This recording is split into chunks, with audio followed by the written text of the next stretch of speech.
상간소송은 한번 불륜을 알게 되면 언제든지 할 수 있는 걸까요? 안타깝지만 아닙니다. 이 정해진 기간 내에 소송을 진행하지 않는다면 아무리 빼박 증거가 있다고 해도 소송을 했을 때 원고가 패소할 수도 있습니다. 이 기간 놓치고 후회하시는 분들 정말 많이 봤거든요. 그러니 오늘 유튜브 내용은 정말 열심히 귀를 쫑긋 세우고 들어주시기 바랍니다.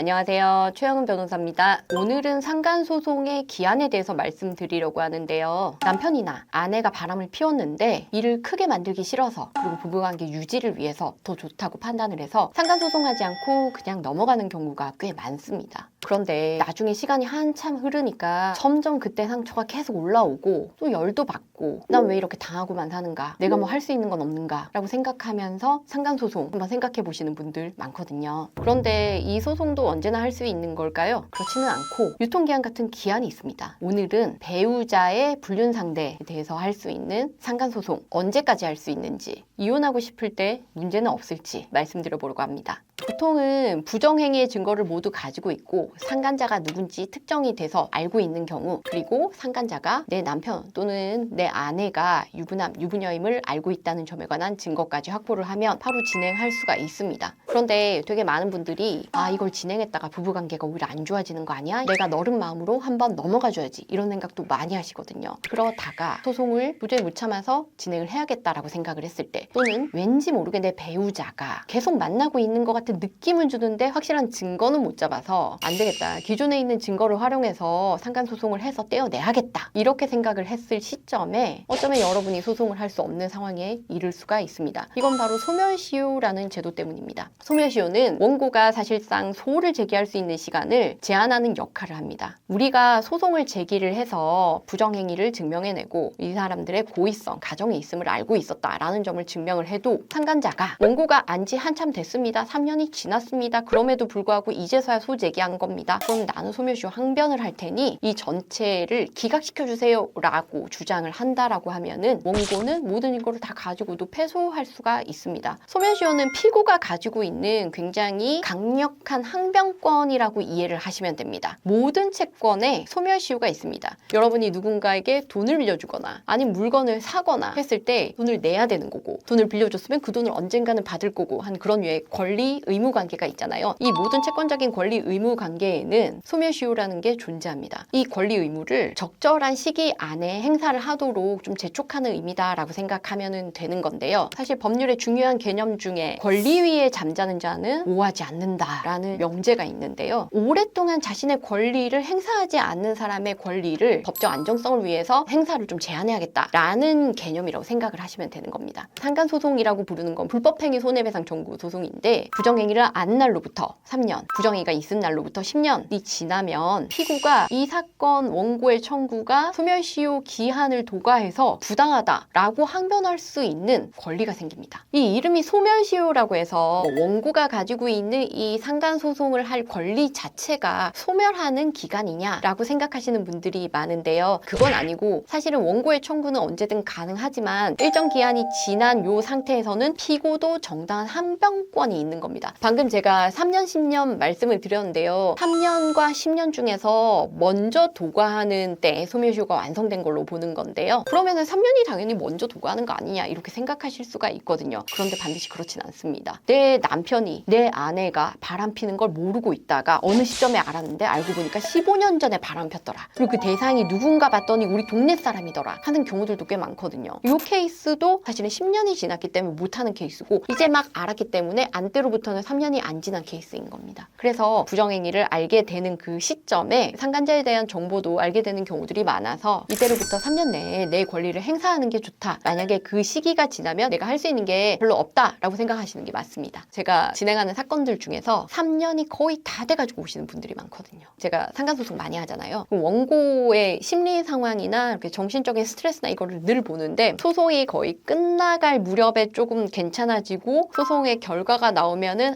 이제 드디어 끝났다, 그 위자료도 받잖아요. 적정 적절한 금융치료로 어느 정도 정신적 고통에서 좀 벗어나는 그런 결과를 많이 봅니다. 거기까지 가는데 대충 6개월 정도 걸리거든요. 그래서 보통 사건을 시작하고 나서 끝나고 좀 괜찮아지고 하는데 1년 정도를 생각을 하는데 물론 완전 괜찮아지진 않겠죠. 차차 나아지는 거니까. 그런데 이제 3년 거의 꽉 채워서 오시는 의뢰인들도 있단 말이에요. 그런 분들은 보면은 점점 더 심해져가지고 도저히 견딜 수 없는 데까지 본인 스스로를 막 벼랑 끝으로 몰아 세워놓고 오시는 분들이 많아요. 그래도 괜찮아요. 왜냐하면 3년 돼가지고 여하튼 내가 뭔가를 하는 거니까. 그래서 3년 지나서 오시는 분들 가끔씩 있으시거든요. 그런 분들은 이제 권리가 행사하기 어렵다는 걸 알아요. 그럼 이제 복수라도 해야겠습니다 라고 하면서 그러니까 할 수 있는 거가 없으니까 오히려 더 엇나가고 하는 경우들이 많거든요. 그래서 좀 사건 진행이 쉽진 않습니다. 만약에 여러분이 이 상황에 부닥쳤다 라고 하면은 빨리 하는 게 좋지 않나 라고 생각합니다. 여러분 여기서 내가 부정행위를 알았다라고 하는 건 심증 아니고 물증입니다. 명백하게 저 상간자가 불법행위를 했다는 사실을 알고 있고 그 상간자가 누군지 그 존재도 알고 있어서 내가 청구를 할 수 있는 그 상황에 놓여 있음에도 불구하고 3년간 내가 청구를 안 했을 때 이걸 가정하는 거거든요. 그러니까 증거 좀 애매했고 좀 의심을 하고 있었고 이런 것까지를 걱정하고 염려할 부분은 아닙니다. 그 기간까지를 산입하는 내용은 아니라는 점 참고해 주시고요. 그리고 이런 케이스들도 많아요. 내 남편이 내 아내가 계속해서 바람 피고 있는데 바람 핀 지는 3년이 넘었습니다. 그러면 내가 3년 전부터 알고 있었는데 이 경우는 어떻게 됩니까? 이거 되게 많이 물어보시는데 계속 만나고 있다라고 하면은 그 매번 불법행위가 성립하고 있는 겁니다. 그러니까 그 사람들이 오래 만났다 그러면 오래 만난 전체에 대해서 불법행위 손해배상 청구를 한다라고 생각을 하시면 돼서 최근에 만났었던 거에 대한 내가 증거가 확보되어 있는가 이걸 보시는 거죠. 다만 이런 사건에서도 10년 전에 이들이 만났었던 거에 대한 증거는 있는데 지금도 계속 만나는 거는 같은데 내가 증거는 없습니다 라고 하면 우리가 가진 증거는 10년 전 증거잖아요. 그러고 나서 소송을 막상 해봤을 때 상대방들이 우리 이미 헤어졌는데요. 그 내용 여기 있잖아요. 또 원고가 알고 나서 10년 동안 행사를 안 한 건데요. 항변을 또 할 수가 있거든요. 그래서 이런 좀 애매한 케이스 같은 경우에는 가지고 있는 증거나 이런 거를 다 가지고 변호사 만나가지고 검토를 받으셔야 됩니다. 이렇게 상간소송 소멸시효에 대해서 말씀드렸는데요. 상간소송을 넘어서 이혼을 원하시는 분들도 분명 계실 것 같습니다. 서로가 이혼을 원하는 경우라면은 기간은 상관이 없습니다. 다만 한쪽 배우자가 이혼을 원하지 않는 상황에서 이혼을 하기 위해서는 재판상 이혼 사유가 있어야 되는데요. 가장 대표적인 재판상 이혼 사유가 바로 배우자의 부정행위입니다. 하지만 부정행위를 이유로 배우자와 이혼을 하기 위해서는 꼭 제척기간 이내에 이혼 청구를 해야 되는데요. 제척기간은 소멸시효보다는 좀 더 강력한 기간이라고 보시면 됩니다. 일정 기간 내에 반드시 나의 청구권을 행사를 해야 되는 기간입니다. 그 기간이 지나고 나면 청구권을 행사를 한다고 하더라도 법원에서 바로 기각을 시켜버릴 수가 있습니다. 배우자의 부정행위로 인한 이혼 청구의 제척기간은요. 배우자의 부정행위를 안 때로부터 6개월 내 또는 배우자의 부정행위가 있은 날로부터 2년입니다. 이 기간이 지난 이후에는 배우자의 외도를 이유로 이혼 청구를 하기가 어렵습니다. 그런데 배우자의 부정행위를 발견을 하고 그걸 어떻게든 참아보려고 가정을 계속 꾸려보려고 노력을 했는데 배우자가 비협조적으로 나오고 계속해서 못된 말만 하고 그래서 가정을 유지하기에는 너무 어려울 지경에 이르렀다. 그래서 이혼을 결심했는데 그때가 배우자의 외도 사실을 안 때로부터 8개월, 9개월 정도가 지난 시점이었다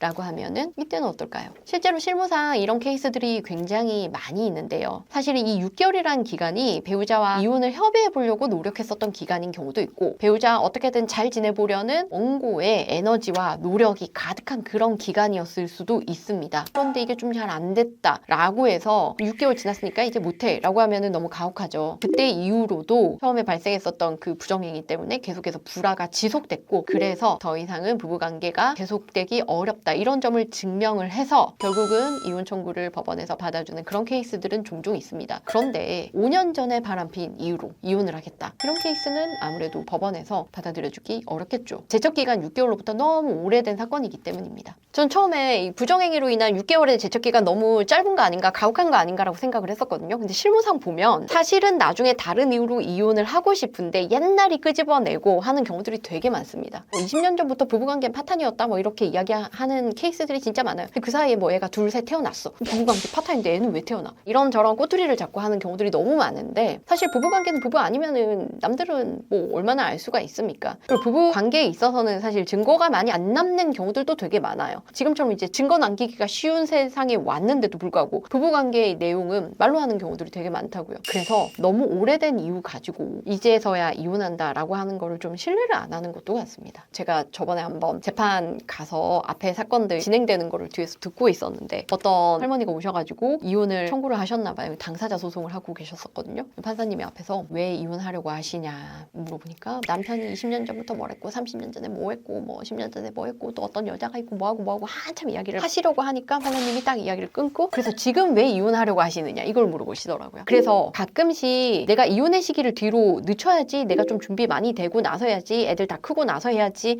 라고 생각하고 상담 오시는 의뢰인들이 있는데 그때에 대해서 배우자가 이혼에 협조하지 않는다, 기존에 있었던 이유들은 다 없다 라고 생각하고 실제로 이혼 사건이 가능한가를 다시 검토받아야 될 수 있는 거거든요. 그때 그 증거들이 아무리 다 있다고 하더라도 나중돼서 평가했을 때는 지금 왜 이혼하려고 하는지를 보기 때문에 너무 과거 이야기 가지고 와가지고 이혼은 쉽지 않다. 진짜 중요한 부분입니다. 마지막으로 정리를 드리면 상간소송을 제기할 때는 불륜 사실과 불륜 상대를 안 때로부터 3년, 부정행위 자체가 있은 날로부터 10년 내에 소제기를 해야 되고요. 바람핀 배우자와 도저히 못 살겠다, 그래서 나는 이혼을 해야겠다, 그런데 이 배우자가 이혼에 협조하지 않는다 라고 한다면 배우자의 부정행위를 안 날로부터 6개월, 그리고 배우자의 부정행위가 있은 날로부터 2년 안에는 이혼 소송을 제기하셔야 됩니다. 오늘 말씀드린 소멸시효와 제척기간 이 두 가지 꼭 기억하셔서 여러분한테 맞는 계획을 세우시기 바랍니다. 이상 최영은 변호사였습니다. 감사합니다.